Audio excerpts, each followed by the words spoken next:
Hola mga kapatid, love is love. Yan po ang hirit ng cast ng pelikulang tatalakay sa pagmamahalang knows no gender, knows no age na Until She Remembers. Habang si Riza May Dizon nagpakilig sa fans matapos po makamatch ang kanyang childhood crush. Narito pong report.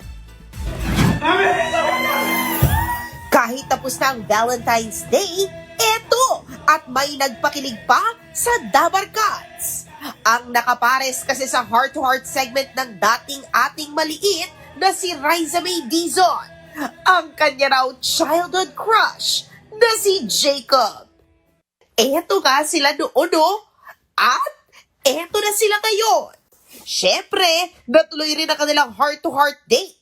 Say tuloy ng fans, bagay!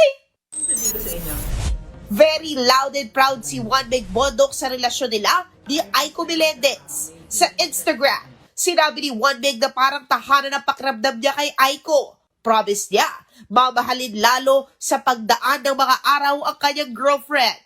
Faithful din daw siya dahil naging parte siya ng buhay ni Aiko. Ditong Valentine's Day lang ni hard lunch ni Aiko ang relasyon nila ni Juan Meg.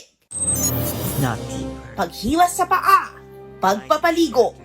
Ilan lang ito sa pagpapakita ng pag-ibig at sakripisyo na hindi mabubura at hindi malilimot.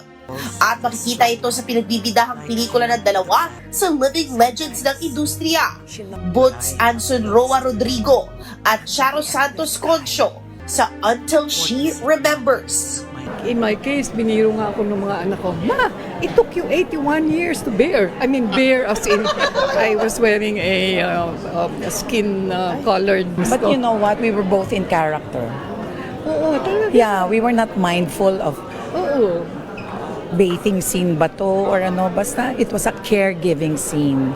Ang kwento nila ay madidiskubre ng apo nila sa pelikula na si Angel, played by Barbie Forteza. Sa gitna ng pamilya na nagkakawatak-watak, ay malalaman ang relasyon ng kanyang lola na si Concha at kaibigan nitong si Catherine. Ipapakita sa pelikula na love is love and love knows no gender talaga. Kaya naman sa gitna ng maiinit na usapin tungkol sa LGBTQIA community, may buwelta si Miss Boots at Ma'am Charo.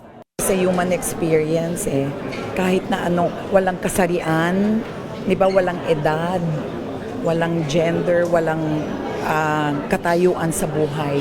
Pag mahal mo. Sino pa yung sususugan natin kundi yung kataas-taasan na nagsabi, judge ye not, lest ye be judged. Co-star nila sa pelikula ang member rin ng LGBTQIA community na si Angel Aquino at Senya Rito. Guys, anong oras na? Anong taon na? 'Di ba? Parang palaya. Yun, ako, para sa akin lang, let's all have open minds and open hearts. Love is love, and in the end, it's all that matters. Directed by Can Best Director Brillante Mendoza, showing na ang Until She Remembers sa February 25 sa mga sinihan.